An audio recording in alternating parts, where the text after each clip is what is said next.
నమస్తే. Welcome to Andhra Prabha. నేను Lakshmi. Nipah virus భారతదేశంలో ఇప్పుడు గట్టిగా వినిపిస్తున్న వైరస్ పేరిది. ఇప్పటికే పలువురు ప్రాణాలు కూడా ఈ వైరస్ వల్ల కోల్పోయారని వినిపిస్తుంది. అయితే ఈ వైరస్ అంత ప్రమాదకరమా? అంటే కరోనా లాగా ఇది కూడా పాండమిక్‌గా మారే అవకాశం ఉందా? అసలు ఇప్పటి వరకు కూడా నిపా వైరస్‌కి మందులు, వ్యాక్సిన్ లేవు అంటున్నారు. అయితే పూర్తి సమాచారం నిపా వైరస్ గురించి ఎలా ఉండబోతుంది? భవిష్యత్తులో లాక్‌డౌన్ కూడా ఉండబోతుందా? ఇలాంటి వివరాలన్నీ కూడా మనకి వివరించడానికి డాక్టర్ విజయభాస్కర్ గారు మనతో ఉన్నారు. ఎథిక్స్ కమిటీ చైర్మన్ ఆయన. సో, ఆయన్ని అడిగి ఈ వైరస్ గురించి పూర్తి వివరాలు తెలుసుకుందాం. నమస్కారం డాక్టర్ గారు. నమస్కారం. బాగున్నారా? ఫైన్. అసలు ఈ నిపా వైరస్ అంటే ఏంటి? ఎక్కడ పుట్టిందంటారు ఫస్ట్? ఆంధ్రప్రభ ప్రేక్షకులకు నమస్కారం అండి. నేను professor doctor Vijayabhaskar, chairman ethics committee clinical research and trials. ఎక్కువగా మేము ఈ లేటెస్ట్ వచ్చే వైరస్‌ల గురించి గానీ, లేటెస్ట్ డ్రగ్స్ గానీ, వీటి మీద ఎప్పటికప్పుడు మేము డీసీజీ అంటే గవర్నమెంట్ బాడీకి, మినిస్ట్రీ ఆఫ్ హెల్త్‌కి అప్డేట్ చేయడం, రీసెర్చ్ చేసి అప్డేట్ చేయడం అన్నది ఈ ఎథిక్స్ కమిటీ యొక్క బాధ్యత. ఈరోజు గత 4, 5 రోజుల నుంచి మనం చూస్తున్నాం పశ్చిమ బెంగాల్‌లో ఒక మేల్ నర్సు, ఒక ఫీమేల్ నర్స్ ఇద్దరు నిపా పీసీఆర్ టెస్ట్ ద్వారా పాజిటివ్ అయ్యారు. గత వారం నుంచి ఇద్దరూ అడ్మిట్ అయ్యారు. ఇద్దరిలో మేల్ నర్స్ రికవరీ అయ్యాడు. కానీ ఫీమేల్ నర్స్ చనిపోవడం జరిగింది. సో, ఈ విధంగా కేరళలో కూడా ఈ వైరస్ ఎక్కువ మంది పాజిటివ్ అయినా కూడా అందులో కూడా ఒకరు చనిపోయినట్టుగా మనకు న్యూస్ వచ్చింది. No doubt it's a family of హెన్ఫనా, నిపా అనే ఒక ఫ్యామిలీకి చెందిన జంతువుల నుంచి, అంటే ఎక్కువగా గబ్బిలాలు, బ్యాట్స్ నుంచి ఈ ఇన్ఫెక్షన్ వాటి యొక్క లాలాజలం ఎక్కడైతే పామ్ ట్రీస్ ఉంటాయో, డేట్స్, పామ్స్ ట్రీస్ ఉంటాయో, ఎక్కడైతే వెజిటబుల్స్, ఫ్రూట్స్ ఉంటాయో అక్కడ ఈ గబ్బిలాలు వాలినప్పుడు వాటి యొక్క సలైవా ఈ డేట్స్ మీద కానీ, లేకపోతే ఈ వెజిటబుల్స్, ఫ్రూట్స్ మీద గానీ పడ్డప్పుడు అవి ఆ డేట్స్ తినడం వలన, డేట్స్ సూప్ తాగడం వలన మనకు వ్యాప్తి చెందే ప్రమాదం ఉంటుంది. అంతేగాకుండా ఈ డేట్స్ గానీ, లేకపోతే ఈ ఫ్రూట్స్ గానీ, వెజిటబుల్స్ గానీ ఎప్పుడైతే ఈ పందులల్లో అంటే పిగ్స్ ఎక్కువగా అటాచ్ అయినా గానీ వాటి యొక్క సలైవా ద్వారా ఈ యొక్క నిపా వైరస్ అనేది వ్యాప్తి చెందుతుంది. సో, బ్యాట్స్, గబ్బిలాలు చెట్ల మీద వాలడం, ఆ చెట్ల ద్వారా సలైవా మనుషులకు వ్యాప్తి చెందడం అన్నది ఇదొక రకమైన స్ప్రెడింగ్ ఆఫ్ ది ఇన్ఫెక్షన్. దీన్ని మేము జూనోటిక్ వైరస్ అంటాం. అంటే జంతువుల నుంచి, బ్యాట్స్ లాంటి వాటి మీద వచ్చేది. నో డౌట్ ఇప్పుడు చనిపోయిన దరిమిలా మనం అనుకోవచ్చు. ఇది ఊపిరితిత్తులకు వ్యాప్తి చెంది, తర్వాత బ్రెయిన్‌కు వ్యాప్తి చెంది, కోమాలోకెళ్ళిపోయి చనిపోయిన దాఖలాలున్నాయి. But still about 40-60% death rate ఉందని జెప్పేసి ఇప్పటివరకు మనకి హిస్టరీ జెప్తుంది. సో, ఆ విధంగా చూసుకుంటే నో డౌట్ నెగ్లెక్ట్ చేస్తే ఇది సివియర్ ఇన్ఫెక్షను. యూజువల్‌గా ఏ ఇన్ఫెక్షన్ అయినా, అంటే ఫర్ ఎగ్జాంపుల్ వైరస్ అయినా గూడా మనకు ముక్కు, నోటి ద్వారా వ్యాప్తి చెందుతుంది. అది మెల్లమెల్లగా గొంతు తర్వాత అప్పర్ రెస్పిరేటరీ అంటాం. తర్వాత లోవర్ రెస్పిరేటరీ అంటాం. అంటే ఊపిరితిత్తుల్లోకి వ్యాప్తి చెందడం.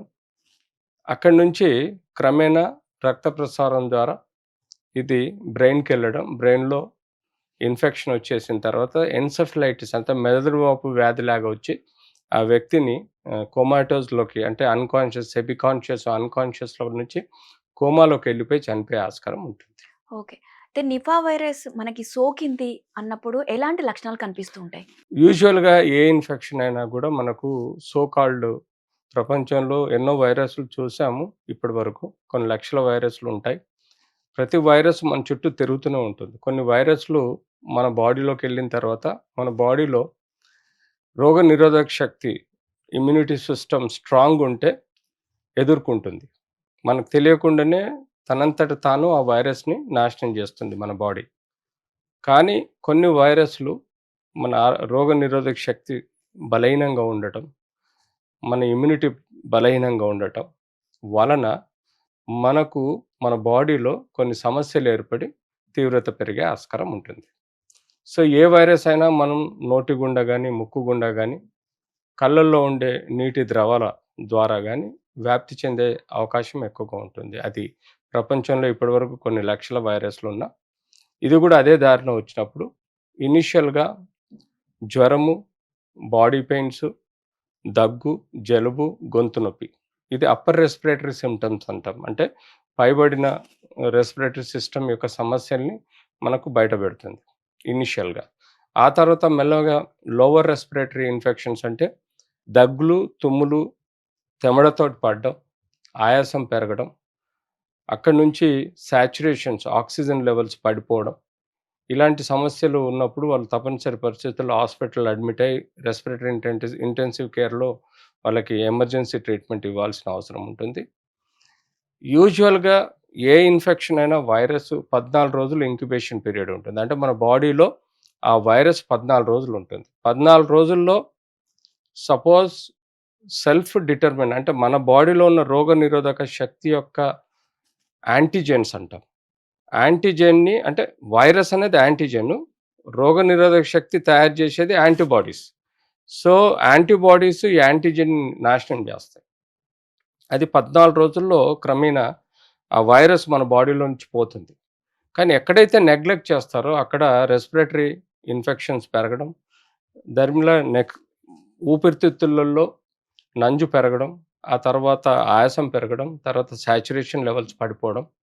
అక్కడి నుంచి ఈ వైరస్ యొక్క రెమినెంట్స్ ఏవైతే ఉంటాయో అవి రక్తం ద్వారా మన మెదడులోకి పోవడం, మెదడులో అన్‌కాన్షియస్, సెమీ కాన్షియస్ లేకపోతే పిచ్చి పిచ్చిగా చేయడం, ఆ తర్వాత స్పృహ కోల్పోవడం, కళ్ళు తిరగడం, డిజ్జినెస్ రావడం ఇట్లాంటి సమస్యలతో పాటు సీరియస్‌గా కోమాలోకి పోవడం, చనిపోవడం జరుగుతుంది. సో, ఇలాంటి సమస్యలు మనం ఈ యొక్క డిసీజ్ యొక్క జో సైన్స్ అండ్ సిమ్ప్టమ్స్‌గా చెప్పుకోవడం జరుగుతుంది. ఓకే. అయితే ఇప్పుడు మీరు చెప్పిన లక్షణాలన్నీ కూడా నార్మల్‌గా ఫ్లూ ఉన్నప్పుడు కూడా మనకి ఇవే లక్షణాలు కనిపిస్తూ ఉంటాయి. అలాగే కరోనా వచ్చినప్పుడు కూడా ఈ లక్షణాలు కనిపిస్తూ ఉంటాయి. మరి దానికి దీనికి తేడా మంచి ఎలా క్వెషన్ తెలుస్తుంది మనకి? అడిగారండి. యూజువల్‌గా అన్ని వైరస్‌లు ఒకే తీరుగా మనకు ఫ్లూ డిసీజెస్‌కున్న లక్షణాలుగానే ఉంటాయి. అన్‌లెస్ అంటిల్ మనం పెక్యులర్‌గా ఆర్‌టీ-పీసీఆర్ టెస్ట్ అనేది ఒక వైరస్ యొక్క టెస్ట్ చేస్తే గాని మనకు తెలియదు. బట్ ఎక్కడైతే మనకు జోన్స్ ఉన్నాయో, ఆ జోన్‌లో ఈ ఇన్ఫెక్షన్ ఆల్రెడీ స్ప్రెడ్ అవుతుంది అనుకుంటే, ఈ లక్షణాలను క్రమేణా మనం కంపేర్ చేసుకొని, ఈ ఆర్‌టీ-పీసీఆర్ టెస్ట్ చేయటం వలన గూడా మనకు తెలుస్తుంది. బట్ యూజువల్‌గా ఫ్లూ సింప్టమ్స్ అనేది 3-4 డేస్‌లో మనకు దాని యొక్క రక్త పరీక్షల ద్వారా అంటే బేసిక్ సీబీపీ చేయటం వలన దాని యొక్క ఈఎస్ఆర్ లెవెల్స్ గానీ, లేపోతే మన బాడీలో ఉండే డబ్ల్యూబీసీ కౌంట్ గానీ పెరగడం, తగ్గడం అనేది మనం చూస్తాం. బట్ వైరస్ యొక్క ఎఫెక్టు సీఆర్‌పీ లెవెల్స్ ఇంక్రీజ్ అవుతాయి. అంటే రక్త పరీక్ష అది సీఆర్‌పీ లెవెల్స్ అంటారు. సి రియాక్టివ్ ప్రోటీన్స్ అంటారు. అవి పెరగడం అనేది మనం ముఖ్యంగా చూస్తాం. ఆ తర్వాత మనం శాంపుల్ తీసుకొని ఆర్‌టీపీసీఆర్ టెస్ట్ చేయడం వలన కన్ఫర్మ్ అవుతుంది. సో, క్రమేణా ఇది 14 రోజుల ఇన్ఫెక్షన్ ఉంటుందండి. చిన్న పిల్లల్లో చాలా ఫాస్ట్‌గా గ్రో అవుతది ఇన్ఫెక్షను. సో, అడల్ట్స్‌లో ఇది కొంచెం స్లోగా ఎందుకంటే ఇమ్యూన్ సిస్టమ్ బావుంటుంది కాబట్టి. సో, ఇలా మనకు ఈ వ్యత్యాసం చూడాలి. ఫ్లూ డిసీజెస్‌లో గానీ, అంటే ఆల్‌మోస్ట్ అన్ని వైరస్‌లు ఒకే పద్ధతిలో ఉన్నా గానీ, ఆర్‌టీపీసీఆర్ టెస్ట్ చేసుకుంటే మనకు కన్ఫర్మ్ అవుతుంది. తద్వారా దానికి ఎలాంటి కేర్ తీసుకోవాలన్నది అర్థమవుతుంది. అయితే యాక్చువల్‌గా మనం ఏమనుకుంటాం, ఇలాంటి లక్షణాలు కనిపించినప్పుడు ఫ్లూ అయి ఉండొచ్చు అనుకుంటాం. అలాంటి సమయంలో మనము లేట్ చేసి నెగ్లెక్ట్ చేస్తూ ఉంటాం. సో, అప్పుడు ఈ వైరస్ అనేది ప్రాణాలకు ముప్పు తెచ్చే ప్రమాదం ఉందంటారా? 100% సపోజ్ ఈ వైరస్ అయినా గూడా వరీ అవ్వాల్సిందేం లేదు. ఇనీషియల్‌గా ప్రాపర్ సపోర్టివ్ ట్రీట్మెంట్ తీసుకుంటే రికవరీ ఆస్కారం ఎక్కువుంటుంది. ఇప్పుడు ఎగ్జాంపుల్ మేల్ నర్సు, ఫీమేల్ నర్స్‌లో మేల్ నర్సు బాగా రికవర్ అయ్యాడు. కానీ female nurse probably immunity system స్ట్రాంగ్‌గా లేకపోవడమా, లేపోతే ఇంకొంచెం నెగ్లెక్ట్ చేశారా, లేకపోతే ఆ ఇన్ఫెక్షన్ చాలా భారీ ఎత్తున ఊపిరితిత్తుల నుంచి బ్రెయిన్‌కు స్ప్రెడ్ అయిందా అన్నది ఎవాల్యుయేషన్ ఉంటది. అది పోస్ట్‌మార్టం రిపోర్ట్‌ని బట్టి చెప్పడం జరుగుతుంది. సో, ప్రాబబ్లీ ఇలా ఈ వ్యాప్తి చెంది ఇంత తీవ్రతకి వ్యాప్తి చెందినట్టుగా మనం అనుకుంటున్నాం. అయితే ఇలా కూడా చూడొచ్చంటారా? ఇప్పుడు అంటే మెయిల్ నర్స్‌కొచ్చింది, ఫీమేల్ నర్స్‌కి కూడా వచ్చింది. సో, మెయిల్ అనే అతనికి తొందరగా తగ్గిపోయింది. ఫీమేల్‌కి ఎక్కువగా ఆమె చనిపోయారు కూడా. వచ్చింది. సో, అంటే డెత్ రేటు ఫీమేల్స్‌లో ఎక్కువుండొచ్చంటారా? టెక్నికల్‌గా చెప్పలేము. ఫీమేల్, మేల్ రేషియోలో మేము ఇంతవరకు లేదు ఫీమేల్‌లో ఎక్కువుంది, మేల్‌లో తక్కువుందని కాదు. బట్ బాడీలో ఉండే ఇమ్యూనిటీ సిస్టమ్‌ని బట్టి ఇది బేరీజ్ ఏసుకోవచ్చు. యూజువల్‌గా ఎవరికైతే ఇమ్యూనిటీ రోగనిరోధక శక్తి స్ట్రాంగ్‌గా ఉండి, ఎప్పుడైతే శత్రువు లాంటి వైరస్ బాడీలో ఎంటర్ అవుతుందో యాంటిజెన్ రూపంలో, దాన్ని కంబాట్ చేయడానికి ఇమ్మీడియేట్‌లీ ఏదైతే యాంటీబాడీస్ మన బాడీలో యూజువల్‌గా బాడీలో యాంటీబాడీస్ ఎలా తయారైతాయంటే అవి రోగనిరోధక శక్తిలో మనకు టీ సెల్స్, బి సెల్స్ అని ఉంటాయి. బి సెల్స్ ఇమ్మీడియేట్‌లీ యాంటీబాడీస్‌ని ప్రొడ్యూస్ చేస్తాయి.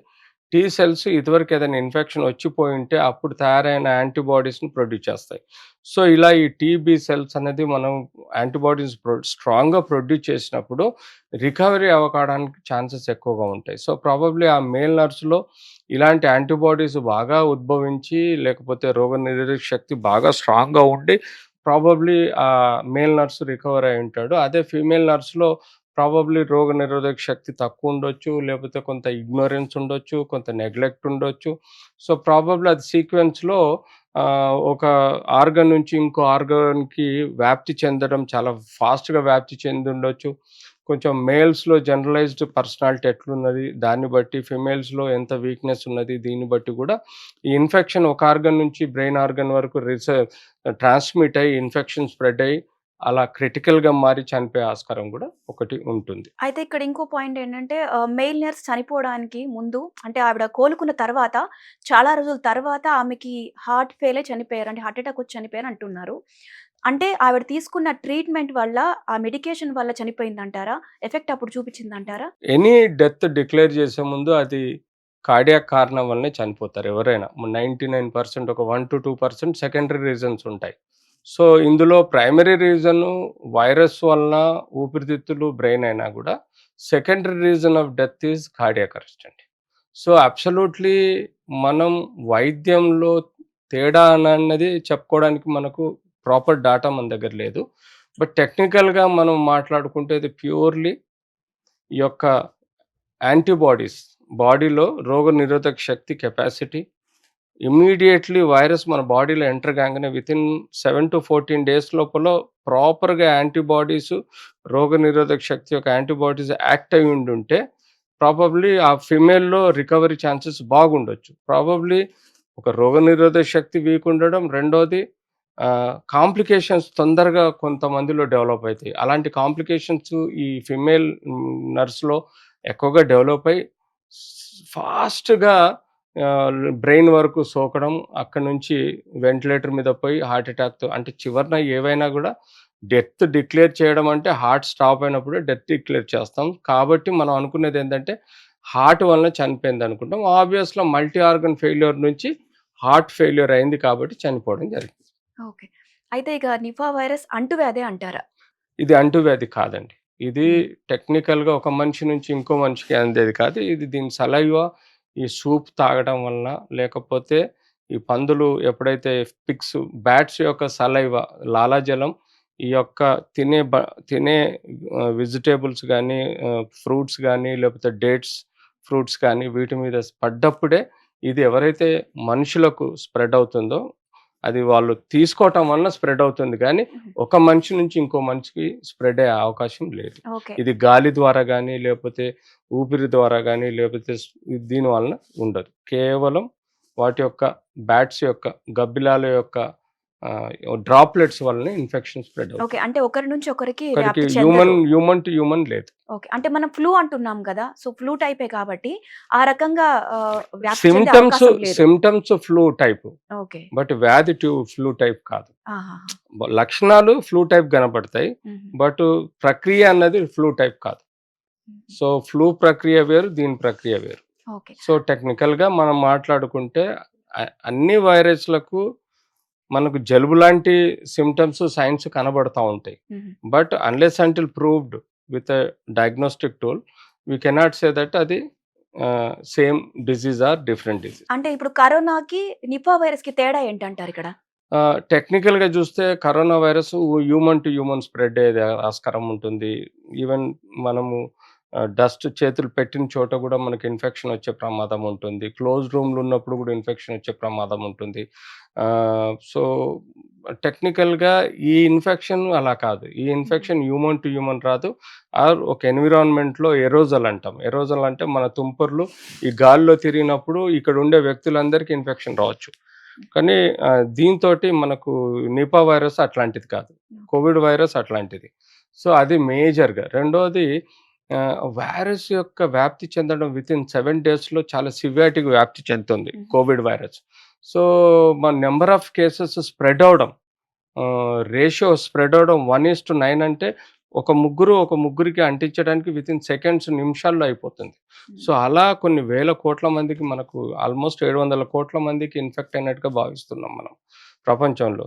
అందులో ఇది పాండమిక్‌గా ఉన్నది. కానీ అదే ఇది పాండమిక్ కాదు. ఏది మన Nipah virus. Nipah virus pandemic కాదు. అదే కోవిడ్ పాండమిక్. అంటే హ్మ్. ప్రపంచం అంతా ఈజీగా స్ప్రెడ్ అవుతుంది. ఓకే. ఈవెన్ ఫ్లైట్స్‌లలో స్ప్రెడ్ అవుతుంది, బస్సులలో స్ప్రెడ్ అవుతుంది, క్లోజ్ రూములలో స్ప్రెడ్ అవుతుంది. బట్ నిపా వైరస్ అలా కాదు. నిపా వైరస్ ఎవరైతే కాంటాక్ట్ హిస్టరీ ఉంటుందో అలాంటి ఫుడ్ మెటీరియల్స్‌తో గానీ, అలాంటి జంతువులతో గానీ కాంటాక్ట్ హిస్టరీ ఉంటే తప్ప మనకు ఇన్ఫెక్షన్ వచ్చే ఛాన్స్ లేదు. అంటే ఒకవేళ ఒక నిపా వైరస్ వచ్చిన మనిషి ఒక వస్తువు తిన్నారనుకోండి, ఏదైనా పదార్థం తిన్నారనుకోండి, ఆ పదార్థం ఒకవేళ ఇతరులు తింటే గనక అప్పుడు వచ్చే ఛాన్సెస్ ఏమైనా ఉందంటారా? స్పెసిఫిక్‌గా మనం చెప్పుకుంటే ఇది ఈ గబ్బిలాలుండే ప్రదేశాల్లో ఎక్కువగా ఈ పండ్ల తోటలు, లేకపోతే కూరగాయల తోటలు, లేకపోతే మనకు పామ్ ట్రీస్ వీటిలల్లో వాలి వాటి యొక్క లాలాజలం యొక్క తుంపర్లు పడే ఆస్కారం ఉన్న చోటనే అలాంటి జోన్స్‌లలోనే ఇన్ఫెక్షన్ వచ్చే ఛాన్స్ ఉంటుంది. So, okay. అది ఒకరు తిన్నా, ఇద్దరు తిన్నా, ముగ్గురు తిన్నా గూడా ఆ ఇన్ఫెక్షన్ డెఫినెట్‌లీ ఆ ముగ్గురికి, నలుగురికి వచ్చే ఛాన్స్ ఉంటుంది. కానీ స్పెసిఫిక్‌గా అలాంటి జోన్స్‌లలోనే, హ్మ్. అలాంటి ప్రాంతాల్లోనే ఈ ఇన్ఫెక్షన్ ఎక్కువగా స్ప్రెడ్ అయ్యే ప్రమాదం ఉంటుంది. అంటే ఒక ఎగ్జాంపుల్ మదర్ తిన్నారనుకోండి ఏదన్నా ఫ్రూట్ ఏదైనా, అది పిల్లలకి పెడుతూ ఉంటారు. అలా తిని మదర్‌కుంటే Nipah virus. Same food material గాని, డేట్స్ గాని తీసుకున్నప్పుడు వాళ్ళు డెఫినెట్‌లీ ఆ ఛాన్స్ ఆఫ్ ఓకే. ఇన్ఫెక్షన్ ఆ ఆహా! వైరస్, ఆ లాలాజలం, ఏదైతే ఫుడ్ మెటీరియల్స్‌లలో పడిందో, ఆ హుహు. ఫుడ్ ఎవరు తిన్నా కూడా ఓకే. డెఫినెట్‌లీ ఆ వైరస్ స్ప్రెడ్ అయ్యే అంటే ప్రమాదం ఆ విధంగా వ్యాప్తి చెందొచ్చు. వ్యాప్తి ఒకరి చెందే నుంచి ప్రమాదం ఒకరికి. ఉంటుంది. హుహు. కాంటాక్ట్ హిస్టరీ అంటాం అది. ఓకే. ఆహా! టిపికల్‌గా కోవిడ్ లాగా గాకుండా ఓకే. ఎవరికైతే కాంటాక్ట్ హిస్టరీ టిపికల్‌గా ఉంటుందో హుహు. కూరగాయల మీద గాని, వీటి మీద, డేట్స్ మీద, హ్మ్. సో, దాన్ని బట్టి మనం చెప్పుకోవచ్చు. అయితే ఇప్పటి వరకు కూడా నిపా వైరస్‌కు ఎలాంటి మెడికేషన్ లేదు. అంటే మందులు గానివ్వండి, వ్యాక్సిన్ గాని ఏమి లేదంటున్నారు. ఇది నిజమే అంటారా? 100% కరెక్ట్ అండి. ఇప్పటివరకైతే నిపా వైరస్‌కు హ్మ్. యాంటీవైరల్ డ్రగ్ ఇప్పటివరకు రాలేదు. ఓకే. ప్లస్ సపోర్టివ్ ట్రీట్మెంట్ తోటి చాలా వరకు రికవరీ ఉంది. అంటే సపోర్టివ్ అంటే? సపోర్టివ్ ట్రీట్మెంట్ అంటే దగ్గు, జలుబు వచ్చింది. హ్మ్. ఆహ్, యాంటీ అలర్జిక్ డ్రగ్స్ ఇస్తాము. హ్మ్. జలుబు వచ్చిందనుకోండి, అగైన్ అలర్జిక్ డ్రగ్స్ ఇస్తాము. దెన్ కాఫ్ వచ్చింది, కాఫ్ సిరప్ ఇస్తాము. కొంచెము ఏదన్నా స్ఫుటం వచ్చింది అంటే దగ్గుతో పాటు తెమడ పడ్డది. హ్మ్. అది యెల్లో కలర్‌లో ఉంది. హ్మ్. Could be because of bacterial infection అని ఒకటి యాంటీబయాటిక్ పెట్టుకుంటాం. హ్మ్. బాడీ పెయిన్స్ ఉంటాయి. బాడీ పెయిన్స్ అంటే మనకు జనరలైజ్డ్ మయాల్జియా అంటాం. దానికి మనం బేసిక్ పారాసిటమాల్ ఇచ్చినా బాడీ పెయిన్స్ తగ్గుతాయి. లేదంటే మనము పెయిన్ కిల్లర్స్ ఇచ్చినా బాడీ పెయిన్స్. వీటిని మేము సపోర్టివ్ ట్రీట్మెంట్ ఓకే. అంటాం. దీంతో పాటు వాళ్ళకి కావాల్సిన మంచి న్యూట్రిషను, మెడిటేషను, యోగా, ఎక్సర్‌సైజ్ బేసిక్‌గా చెప్తాము. దానికి తోడు వాళ్ళకి vitamin supply support, vitamin D support, B complex support, ఇవన్నీ సపోర్టివ్ ట్రీట్మెంట్ ఇచ్చినప్పుడు మోస్ట్‌లీ 14 డేస్‌లో చాలామంది రికవర్ అయిపోతారు. వెరీ హ్మ్. రేర్‌గా కాంప్లికేట్ అయ్యి ఇలా బ్రెయిన్ ప్రాబ్లమ్స్ వచ్చేసి హార్ట్ స్ట్రోక్ వచ్చి చనిపోయే ఆస్కారం ఉంటుంది. అయితే ఇప్పుడు మేల్ నర్స్‌కి ఎవరైతే రికవరీ అయ్యున్నారో వాళ్ళకి ఇలాంటి మెడికేషన్ ఇచ్చుంటారా? డెఫినెట్‌లీ సపోర్టివ్ ట్రీట్మెంట్ తోటే రికవర్ అయినట్టుగా ఓకే. ఉన్న డాటా ప్రకారం చెప్తుంది. ప్లస్ హ్మ్. టెక్నికల్‌గా మాట్లాడుకోవాలనుకుంటే అతనికి రోగనిరోధక శక్తి ఐజీజీ, ఐజీఎం అనే ఒక ఆహ్, బాడీలో ఉన్నాయి కాబట్టి ఆ పర్సన్ రికవర్ అయినట్టుగా టెక్నికల్‌గా గూడా మనకు ఎవిడెన్స్ వస్తుంది. చిన్న పిల్లల్లో ఎలాంటి ప్రభావం చూపించొచ్చంటారు ఈ వైరస్? డెఫినెట్‌లీ చాలా సెన్సిటివ్ ఉంటారు పిల్లలు. హ్మ్. బట్ స్టిల్ వాళ్ళకి ఇమ్యూనిటీ సిస్టమ్ చాలా స్ట్రాంగ్‌గా హ్మ్. ఉంటుంది. సో, ఇన్ఫెక్షన్ ఫాస్ట్‌గా స్ప్రెడ్ అయినా ఈ వాళ్ళు ఆల్రెడీ తీసుకున్న టీకాల వలన వాళ్ళ బాడీలలో కొంత మేరకు యాంటీబాడీస్ ప్రొడ్యూస్ అయ్యి ఉంటాయి. సో, ఒక 20-30% మనకు తీసుకున్న టీకాల వలన కూడా వాళ్ళకు ఈ యొక్క యాంటీబాడీసు ఈ యొక్క వైరస్‌ని గూడా నాశనం చేసే ఆస్కారం ఉంటుంది. రెండోది ఆ బాడీలో ఎప్పుడైతే వైరస్ ఎంటర్ అవుతుందో రోగనిరోధక శక్తి తనంతట తాను తొందరగా యాంటీబాడీస్‌ని కూడా డెవలప్ చేసుకుంటాయి. చేసుకొని ఈ యొక్క వైరస్‌ని నాశనం చేస్తుంది. కాబట్టి చిన్న పిల్లల్లో కూడా మనం సో కాల్డ్ చెప్పుకుంటే డెత్ రేట్ లేదు కాబట్టి దాన్ని టెక్నికల్‌గా చూసుకుంటే వాళ్ళకి రోగనిరోధక శక్తి స్ట్రాంగ్‌గా ఉండడం, బేసిక్ మెడికేషన్స్ ఇవ్వటం వలన కూడా సపోర్టివ్ థెరపీ ఇయ్యటం వలన కూడా రికవరీ అయ్యే ఆస్కారం ఉంటుంది. ఒకవేళ మదర్‌కి నిపా వైరస్ వచ్చుంటే బేబీకి బ్రెస్ట్ మిల్క్ ఇస్తున్నప్పుడు అలాంటి టైంలో ఏమన్నా బేబీకి కూడా నిపా వైరస్ వచ్చే ఛాన్స్ ఉందంటారా? యూజువల్‌గా గర్భంలో ఉన్న బేబీకి మదర్‌కి వైరస్ వస్తే ఒక బ్యారియర్ ఉంటుంది. ఆ బ్యారియర్ ద్వారా వైరస్ సోకే ఆస్కారం లేదు. ఓకే. ఒకటి.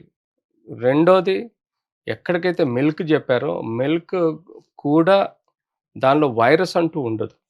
యూజువల్‌గా అది రెమినెంట్ ఆఫ్ బ్రెస్ట్ మిల్క్ కాబట్టి ఆ వైరస్‌లో గూడా ఆ మిల్క్‌లో గూడా బ్రెస్ట్ మిల్క్‌లో గూడా వైరస్ వచ్చే ఆస్కారం ఉండదు. కానీ ఎప్పుడైతే నిపా వైరస్ పాజిటివ్ అయిందో మదర్ బ్రెస్ట్ మిల్క్ ఇవ్వడం అవాయిడ్ చేస్తే బెటర్. ఓకే. ఎందుకంటే unnecessarily we will take a chance to infect the baby. ఒకవేళ వైఫ్ అండ్ హస్బెండ్ ఎవరికైనా సరే వచ్చి ఉంటే ఇంటర్ కోర్స్‌లో ఉన్నప్పుడు వీళ్ళకేమైనా వచ్చే ఛాన్సెస్ ఉందంటారా? అబ్సల్యూట్‌లీ లేదండి. హ్మ్. అబ్సల్యూట్‌లీ ఇది హ్యూమన్ టు హ్యూమన్ క్రాస్ కాదు. ఓకే. ఎలాంటి ఇంటర్ కోర్స్ యాక్టివిటీస్‌లో కూడా స్ప్రెడ్ అయ్యే ఆస్కారం లేదు. ఓకే. ఒకవేళ నిపా వైరస్ సోకిన తర్వాత ఎలాంటి జాగ్రత్తలు తీసుకోవాలంటారు? Absolutely prevention is better than treatment అండి. మీరు ఎలాంటి జోన్‌లో ఉన్నారు? ఫర్ ఎగ్జాంపుల్ పశ్చిమ బెంగాల్ కాల్డ్ జోన్‌లో ఇన్ఫెక్షన్ వచ్చింది. అక్కడ ఈ పామ్ ట్రీస్ ఎక్కువగా ఉన్నాయి. ఎక్కువగా ఫ్రూట్స్ ఉన్నాయి. గబ్బిలాలు ఎక్కువున్నాయి. ఇక్కడ ఇన్ఫెక్షన్ కన్ఫర్మ్ అయిన తర్వాత డెఫినెట్‌లీ అలాంటి ఏరియాస్‌లో యూజువల్‌గా మీరు పామ్ ట్రీస్‌లో యొక్క పామ్ డేట్స్ గానీ, లేకపోతే ఫ్రూట్స్ గానీ, వెజిటబుల్స్‌ని తెచ్చుకున్నప్పుడు వాటిని శుభ్రంగా గోరువెచ్చని నీళ్ళల్లో కడుక్కోవాలి. కొంత సాల్టేసిన వాటర్‌లో వీటిని తినే వస్తువులను శుభ్రంగా కడుక్కొని గోరువెచ్చని నీళ్ళలో, ఆ తర్వాత వాటిని జ్యూస్ కానీ, లేకపోతే మీరు యథావిధిగా ఫ్రూట్స్, వెజిటబుల్స్ వాడుకోవడం అనేది ఒకటి బెస్ట్ సిస్టమ్. తద్వారా ఆ ఏరియాలో ఆ ఇన్ఫెక్షన్ రాకుండా చూసుకోవచ్చు. యూజువల్‌గా అదర్ ఏరియాస్‌లో ఈ ఇన్ఫెక్షన్ అనేది ఉండదు కాబట్టి వరీ అవ్వాల్సిన అవసరం లేదు. ఎక్కడైతే ఎపిడెమిక్ ఉందో, ఆ ఎపిడెమిక్ ఏరియాస్‌లో మాత్రం you should be very careful and then ఎలాంటి దగ్గు, జలుబు, బాడీ పెయిన్స్, ఫీవరు ఇట్లాంటి సింప్టమ్స్ వస్తాయో యూజువల్‌గా పబ్లిక్ హెల్త్ సిస్టమ్ దగ్గరికి పోయి మీరు ఇనీషియల్‌గానే బ్లడ్ టెస్ట్‌లు చేసుకుంటే డెఫినెట్‌లీ రూల్ ఔట్ అవుతుంది. And basic supportive treatment paediatrician గానీ, పల్మనాలజిస్ట్ గానీ, లేకపోతే ఫిజిషియన్ దగ్గర ట్రీట్మెంట్ తీసుకుంటే మీకు రికవరీ అయ్యే ఆస్కారం ఈజీగా ఉంటుంది.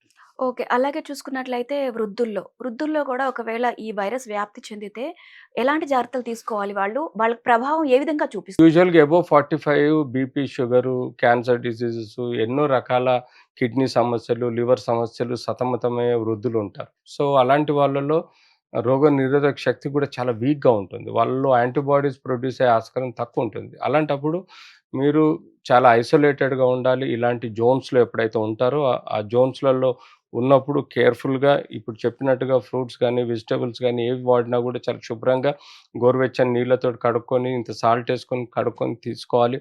అంతేగాకుండా ఐసోలేట్ అవ్వాలి. ఎవరైతే ఇంట్లో వ్యక్తులలో ఇన్ఫెక్షన్ వచ్చినా కూడా స్ప్రెడ్ అవ్వకుండా అంటే యూజువల్‌గా హ్యూమన్ టు హ్యూమన్ స్ప్రెడ్ అవ్వదు.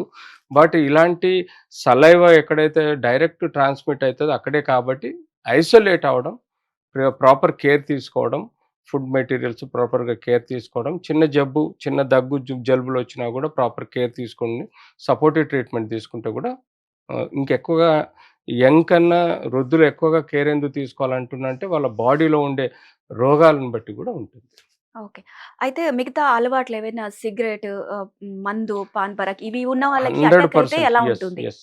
ఇవన్నీ చెడలవాట్లన్నీ definitely hampers the immunity system. రోగనిరోధక శక్తి హ్యాంపరింగ్ ఉంటుంది కాబట్టి నో డౌట్ ఇవన్నీ చాలా డేంజర్. ఈ అలవాట్లున్న వాళ్ళల్లో హ్మ్. ఈ ఇన్ఫెక్షన్ చాలా అంటే ఎందుకంటే స్మోకింగ్ అండ్ ఆల్కహాల్ ఇవన్నీ లంగ్స్‌లో ఎక్కువగా క్రియేషన్స్ అవుతా ఉంటాయి. రియాక్షన్స్ అవుతా ఉంటాయి కాబట్టి ఎప్పుడైతే ఇన్ఫెక్షన్ లంగ్స్‌లోకి వస్తుందో ఈ ఇన్ఫెక్షన్ ఈ యొక్క లంగ్ యొక్క కెపాసిటీ ఆల్రెడీ స్మోకు, ఆల్కహాల్‌తో దెబ్బతిని ఉంటాయి కాబట్టి, ఈ యొక్క ఇన్ఫెక్షను ఆ లంగ్‌ను ఎర్లీగా డ్యామేజ్ చేసి, ఎక్కువగా డ్యామేజ్ చేసే ప్రమాదం ఉంటుంది కాబట్టి, ఇలాంటి వాళ్ళల్లో చాలా జాగ్రత్తగా ఉండాలి. So that they can avoid the critical condition of the person. అయితే అలాగే చూసుకున్నట్లయితే చాలా మందికి లైఫ్ టైమ్ డిసీజ్ కొన్ని ఉంటాయి. థైరాయిడ్ కానివ్వండి, బీపీ, షుగరు వీళ్ళకి అటాక్ అయితే ఈ వైరస్ ఎలా ఉంటుందంటారు సిట్యుయేషన్? అబ్సల్యూట్‌లీ రైట్ అండి. డయాబెటికు, హైపర్‌టెన్షను, థైరాయిడు, అదే గాకుండా రీనల్ డిసీజ్ అంటే కిడ్నీ డిసీజ్ గానీ, లివర్ డిసీజ్ గానీ, ఇవన్నీ బాడీలో ఇమ్యూనిటీ సిస్టమ్‌ని డ్యామేజ్ జేయడం గాకుండా ఆర్గాన్స్‌ని గూడా డ్యామేజ్ జేస్తాయి. హ్మ్. సో, ఎప్పుడైతే ఇమ్యూనిటీ సిస్టమ్ డ్యామేజ్ అవుతదో ఇన్ఫెక్షను ర్యాపిడ్‌గా లంగ్ ఆర్గన్ నుంచి ఇతరత్ర ఆర్గాన్స్‌కి స్ప్రెడ్ అయ్యే ప్రమాదం ఉంటుంది. దానికి తోడు బ్రెయిన్‌కి గూడా వ్యాప్తి చెందే ప్రమాదం ఉంటుంది కాబట్టి, ఇలాంటి లైఫ్ స్టైల్ డిసీజెస్‌లో ఇంకా కేర్‌ఫుల్‌గా ఉండాలి. లైఫ్ స్టైల్ హ్యాబిట్స్‌లలో, లైఫ్ స్టైల్ డిసీజెస్‌లలో ప్రాపర్‌గా కంట్రోల్ ఉండాలి. ఈ పాజిటివ్ వచ్చిందనుకోండి, ఆర్‌టీపీసీఆర్ టెస్ట్ పాజిటివ్ రాంగానే ఇంకా ఎక్కువగా ఈ లైఫ్ స్టైల్ డిసీజెస్‌ని, హ్యాబిట్స్‌ని కంప్లీట్ కేర్ తీసుకుంటూ దీనికి వైద్యం తీసుకోవడం అత్యవసరం. ఓకే. అయితే నిపా వైరస్ వచ్చిన తర్వాత ఒకసారి సోకిన తర్వాత ఎలాంటి ఆహార పదార్థాలు తీసుకోవాలంటారు? అబ్సల్యూట్‌లీ నార్మల్ డైట్ తీసుకోండి. యథావిధిగా మనం అంటే ఫ్లూ టైప్ అన్నారు కాబట్టి ఏదైనా చలవ వస్తువులు అలా చలవ తీసుకోవచ్చంటారా? వస్తువులంటే టెక్నికల్‌గా ఇందులో మనం చెప్పుకోవడానికి లేదు. Okay. But dry fruits, green hmm. Vegetables, balanced protein, carbohydrate and fat hmm. తీసుకుంటూ మీరు ఎక్కువగా డ్రై ఫ్రూట్స్ లాంటివి తీసుకోవడం గానీ, తీసుకుంటే మీకు బాడీలో రోగనిరోధక శక్తి బూస్ట్ అయ్యే ఆస్కారం ఉంటుంది. దెన్ విటమిన్ డి అనేది మోస్ట్ ఇంపార్టెంట్. అంటే సన్ రైజ్ ఎక్స్‌పోజర్. రోజు ఒక అర్ధగంట ఎండలో కూర్చోవడం. తద్వారా మార్నింగ్ ఎండలో కూర్చుంటే చల్లటి ఎండ ఉంటది. అక్కడ సూర్యరశ్మి పడ్డప్పుడు స్కిన్ పైన విటమిన్ డి ఎక్కువగా ప్రొడ్యూస్ అయ్యే ఆస్కారం ఉంటుంది. గ్రీన్ వెజిటబుల్స్, గ్రీన్ సలాడ్స్ మీరు తీసుకొని వాటర్‌లో జ్యూసెస్ ఎక్కువ తీసుకుంటే మీకు బి12 గాని, లేకపోతే ఇతరత్ర విటమిన్ సి గాని ఎక్కువగా వచ్చే ఆస్కారం ఉంటుంది. ఇవన్నీ ఉన్నప్పుడు మన బాడీలో రోగ నిరోధక శక్తి స్ట్రాంగ్ ఉంటుంది. రోజు ఒక half an hour, 1 hour meditation, yoga and exercises కూడా చేస్తూ ఉంటే డెఫినెట్‌లీ మనకు ఈ యొక్క బాడీ ఫిట్‌నెస్ కూడా చాలా ఇంపార్టెంట్ కాబట్టి, ఇలాంటి వ్యాప్తి చెందే సమయాలలో ఈ న్యూట్రిషన్‌తో పాటు ఇలాంటి డే టు డే లైఫ్ స్టైల్‌ని బాగా నీట్‌గా పెట్టుకుంటే మనకి బావుంటుంది. ఓకే. ఒకసారి నిపా వైరస్ అనేది మానవ శరీరంలోకి ప్రవేశించాక ఎన్ని రోజులు ఉండొచ్చంటారు? 7-14 డేస్ ఇంక్యుబేషన్ పీరియడ్ అంటారండి. హ్మ్. దీనికి ఆ తర్వాత 14 డేస్ తర్వాత బాడీలో రోగనిరోధక శక్తి స్ట్రాంగ్ ఉంటే, ఆ యొక్క వైరస్‌ని నాశనం చేయటం వలన 14 డేస్ లోపల ఈ వైరస్ ఆహ్, నా కనుమరుగయ్యే ఆస్కారం కూడా ఉంటుంది. అంటే ఈలోపు ఒకవేళ ట్రీట్‌మెంట్ తీసుకోలేకపోతే మాత్రం severe. Definitely infection okay. Organ to organ spread అయిపోయి హ్మ్. వ్యక్తి సీరియస్‌గా అయ్యే ప్రమాదం కూడా ఉంటుంది. ఓకే డాక్టర్ గారు. నిపా వైరస్ గురించి సాధారణంగా చాలామంది చాలా రకాలుగా భయపడుతున్నారు. అంటే ఇది గూడా కరోనాలాగా వ్యాప్తి చెందుతుందనేమో అని. కానీ మీరు చెప్పినట్లుగా కరోనాకి దీనికి చాలా డిఫరెన్స్ ఉంది. సో దీనివల్ల అయితే ఒకరికొకరికి వ్యాప్తి చెందదు గాబట్టి ప్రస్తుతానికి అందరూ సేఫ్‌గానే ఉండొచ్చు. ప్రాబ్లమ్ లేదు. కాకపోతే ఏందంటే వచ్చిన వాళ్ళకి కొంత ముందు మెడికేషన్ తీసుకుంటే నయమవుతుందని చెప్పారు. So thank you so much doctor గారు. థాంక్ చాలా మంచి థాంక్ వివరాలు చెప్పారు. Thank you so much. Thank you. Doctor గారు చెప్పినట్లు నిపా వైరస్ అయితే అంటువ్యాధి కాదు. సో, దీనివల్ల ఇది ఏంటంటే ఓన్లీ ఆహార పదార్థాల ద్వారా మాత్రమే వ్యాప్తి చెందుతుంది. కాబట్టి మనం తినే ఆహార పదార్థాలని ఖచ్చితంగా క్లీన్ చేసుకొని, వాష్ చేసుకొని మాత్రమే తినాలి. సో, అప్పటి వరకైతే నిపా వైరస్ మన శరీరంలోకి ప్రవేశించరు. ఇది అంటువ్యాధి కూడా కాదు. సో, దీనివల్ల భయపడాల్సిన పని లేదు. ఇన్ ఫ్యూచర్ కూడా భవిష్యత్తులో కూడా మనకి ఎలాంటి పాండమిక్ గాని లాక్‌డౌన్‌లు గాని ఉండకపోవచ్చు. Thank you so much. మరో డాక్టర్‌తో మరో ఎపిసోడ్‌లో కలుసుకుందాం. అంతవరకు సెలవు.